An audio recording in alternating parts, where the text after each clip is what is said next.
Hello everyone and welcome back to Nathrandir's Guide to Everything. We've got a new series for you today, a top 10 of sorts. And first up, because I noticed that one of my videos is doing really well, the Bloodhunter subclass overview, I thought what we could do is go through some magic items that might be really good for any Bloodhunter across the board, really. So this is the top 10 magic items. Spoiler, there's going to be more than that. Top 10 magic items for a Bloodhunter in 5e. Let's hop into D&D Beyond. So, usually we would look to go to our My Characters section, but not today. We're going to go to Game Rules and to Magic Items. Now, some of the items I'm going to discuss today are what I have unlocked in D&D Beyond. I've got most of the source books and things with magic items in, but not all of them. So if there's something I'm missing, please do let me know in the comments. And as a caveat too, this is just my opinion on what would be good for a Bloodhunter generally. Now, we're not going to go through weapons too much because I think it's kind of self-explanatory that just having a magic weapon would be good. First I just want to discuss very quickly a Moontouch sword. If you're starting out in your game and your DM is giving you a magic item that you could use, the Moontouch sword would be fantastic. Basically, makes your item magical straight out the gate. And we're not going to go into just weapon plus 1, weapon plus 2, weapon plus 3 because that's boring. Obviously, if you can get a better weapon, do it. This is more about specific magic items with specific functionality, and we're going to be going through the rarities. So for a common item for a Bloodhunter, I think a fun item called the Clockwork Amulet would be fantastic. So like I said, this is common. This Cockpit Amulet has tiny interlocking gears and is powered by magic from Mechanus, a plane of clockwork predictability. A creature that puts an ear to the amulet can hear faint ticking and whirring noises coming from within. When you make an attack roll while wearing the amulet, you can forego the d20 and just get a 10 on the die. Now, this comes into if you need some guaranteed damage on a creature, and I guess you're somewhat aware of what its AC might be towards the end of a fight, or if it just doesn't look very, very heavily armoured. Just having this will be fantastic. It's a guaranteed hit, and if you've got your blood right up on your weapon before this, it's guaranteed extra damage. So basically, this is good on any character, honestly, but for a Bloodhunter, just for that guaranteed damage out the gate, fantastic. Moving up now to uncommon, and I guess the number 2 on the list would be the Periapt of Wound Closure.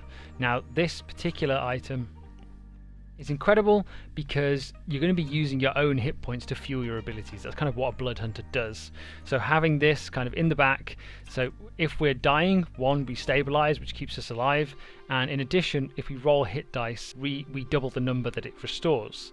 So that means our cleric isn't constantly pumping us with healing potions, with healing spells, sorry. We can, on a short rest, look to just heal ourselves up really, really efficiently, and that means you don't have to be shy about using your hit points, I guess would be the word that I would use. So just another fantastic item, and again, good for any character, but particularly good for the Bloodhunter because we're using our own health to fuel our abilities. Next up, so number 3, I've lost count already, would be just adamantine armor. Bloodhunters, while they're expert martial fighters, they don't have the biggest hit pool, and like I said, we're using our health to fuel our abilities, so not getting crit is important. Staying alive just is important, and essentially adamantine armor, and you probably want to go for half plate with this. That's the best armor for a Bloodhunter. Usually medium half plate means we can't be crit, which is huge, and it's unlikely we're going to be stealthy most of the time anyway. In half plate, that's probably going to be somebody else's job in the party, so adamantine over mithril, I think, for a Bloodhunter. And this one's a little bit more out there. I've actually gone for, because of the 2020 changes to the Bloodhunter, it's no longer wisdom based, it's intelligence based, which does make more sense as they're like trackers and things like that, monster hunters. So the Headband of Intellect is another uncommon, could be really, really fun. It just makes your intelligence score 19, which means that all those points that you would usually put into that to increase your ability's potency, you no longer have to. You can just keep this for the entire game, should you choose, for your entire career playing a Bloodhunter. So this actually, I think, is an underrated pick for Bloodhunter. It means you can focus on your martial ability, the strength or dexterity. I would recommend dexterity and constitution, and just keep buffing those with your ability score improvements instead. Moving up to the rare section now, we have the Belt of Dwarvenkind. Now this is incredible because any constitution bonus on a Bloodhunter, take it, get it, do what you need to do. and that includes with feats as well. Maybe I'll do a different video for feats. But this, the Belt of Dwarven Kind, is a rare item. It does require attunement. Your constitution score increases by 2 to a maximum of 20. There are no downsides.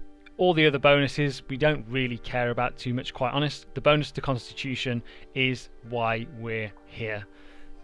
It's huge. We take our own health, we need more of it. Constitution. You'll see a theme coming up here. The Belt of Dwarven Kind, if you can get your hand on one. Next up, we have the Amulet of Health. Constitution themed again. It's very similar to the Headband of Intellect, but it does your Constitution instead. So whichever way you want to go about this, if you can get your hands on one of those 2 items, it frees up the other to use your ability score improvements for. So if you happen to get the Amulet of Health, you can start buffing your intelligence and dexterity, and maybe 1 to con just to get it to 20. And then if you have the Headband of Intellect, you buff your con and your dexterity and just maybe get intelligence to 20. And you're just potent out the gate. Now obviously these are rare. The Amulet of Health is rarer because it's just better generally for a lot of different types of characters. Next up, we do have a specific sword, and this is the Sword of Life Stealing. And again, the theme is clear. We use our own health. We need to regenerate that in some capacity. So the Sword of Life Stealing, when you attack a creature with this magic weapon and roll a 20 on the attack roll, so when we crit, that target takes an extra 10 necrotic damage. If it isn't a construct or an undead, you also gain 10 temporary hit points. Huge, absolutely huge. That could fuel one use of a rite or a blood curse or something like that, a blood maledict. So there are no downsides. It's a rare item. Shouldn't be too hard to come by something like this, depending on where you are in the game, and it can work as any sword. I would recommend a rapier or a scimitar if you're going for that Molomok from Critical Role kind of vibe. Now we're moving up into the very rare section of this, and there's one specific one in here. Doesn't look like it's right there, but if I just click on Ioun Stone, the Ioun Stone of Fortitude is absolutely what we would want here. And now Ioun Stones are these little stones that kind of fly around your head and give you small bonuses. They can be taken and hit and things like that, but I think once you have one, you should be good having it forever. But Fortitude specifically, same as the Belt of Dwarven Kind, our Constitution score increases by 2 to a maximum of 20. Can't stress enough how important Constitution is for blood hunters. Next up, I'm going to include all these into one section, really, I think. We have the manuals and the tomes, these very rare items that are a one-time use consumable item that permanently increases one of your statistics. So we have the Manual of Bodily Health, which shockingly increases your constitution, but you have to put in a lot of time with it. If you spend 48 hours over a period of 6 days or fewer studying the book's contents and practicing its guidelines, your constitution increases by 2, but it's quite the undertaking to do that in-game as well as function on quests and things like that. But maybe this is a downtime kind of vibe. Partnered with that, you could go for the Manual of Quickness of Action, because dexterity builds are optimal for Blood Hunter if that's what you're after. This is exactly the same thing as the Manual of Bodily Health, but for your dexterity score instead. And something to mention here, it doesn't go up to a maximum of something. Our maximum increases for that score as well.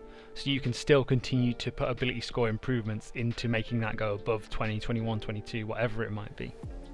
And finally, to round those book items out, we have the Tome of Clear Thought, which again, all of our abilities and things run through our intelligence score. So there's no reason not to try and improve that if we can. The Tome of Clear Thought is the same thing again as those previous 2 books, but increases your intelligence. And finally, we move on to legendary items. Now, honestly, there's tons of legendary items that I could mention here. Any legendary sword would work, like any of the artifacts from Explorer's Guide to Wildmount, the Vestiges of Divergence. There's a Silken Spite Rapier, which is an armored betrayer. Anything like that I could mention, but they're not specifically good for a blood hunter. They're just good for mostly anyone. Any martial class could use a good sword, right? So just keep your eye out for those, obviously. But this I think is really, really fun. So a Blood Fury Tattoo. Now this is a legendary attunable, it's not so much an item, it is a tattoo, which would cover 2 limbs and a torso, as you can see the coverage at the bottom there. And these tattoos actually come from Tasha's Cauldron of Everything, so this is a fairly new item that could be used in tune with a blood hunter. And I'll read it to you, then I'll tell you why I think it's great. So to attune to it, you have to have the tattoo done, basically, and you get the Bloodthirsty Strikes feature. The tattoo has 10 charges. It regains all expended charges daily at dawn, and while this tattoo is on your skin, you gain the following benefits. When you hit a creature with a weapon attack, you can expend a charge to deal an extra 4d6 necrotic damage to the target, and you regain a number of hit points equal to the necrotic damage dealt. What? What? That's ridiculous. That's so incredibly powerful, but then I guess it is legendary, so it makes sense. As I've mentioned 65 times before this, we use our health to fuel our abilities. We can just hit something, use a charge, get some health back. There are no downsides. This is the epitome of everything that a Bloodhunter should be going for, and I love the flavour of kind of, if this is your, let's say your Order of the Ghost Slayer or Order of the Lycan, you get a big tattoo that encompasses everything that your order's about, or these tribal patterns, or an animal that represents you. If you're thinking of The Witcher, like the School of the Wolf or the School of the Viper, whatever it might be, I just think it's amazing. Maybe this is like a trial that you have to go to. You have to earn your Blood Fury, earn your tattoo in whatever group you're a part of. There's loads of flavour available for something like this, and it's damn effective and bloody good, quite frankly. And when a creature you can see damages you, you can expend a charge, use your action to make a melee attack against that creature with advantage on your attack roll. Even not in your turn, you can heal. Come on, like, that would get out of hand. If you get this as a Bloodhunter, let me know. I have never been able to get anything like this. I've got a hair in front of my face, 1 second, it's gone. I've never been able to get anything like this, close to this, as my Bloodhunter, which was my first character. I only got into level 8, I think. But yeah, Blood Fury tattoo. Try and get it. And now we're going to do a few honourable mentions that are just amazing items for all characters, and they would excel on a Bloodhunter just as much. So first up, we've got the Stone of Good Luck, the Luck Stone, +1 bonus to ability checks and saving throws, no downsides. We also have a couple of cloaks. We've got the Cloak of Displacement, arguably one of the best items for any class in the entire game.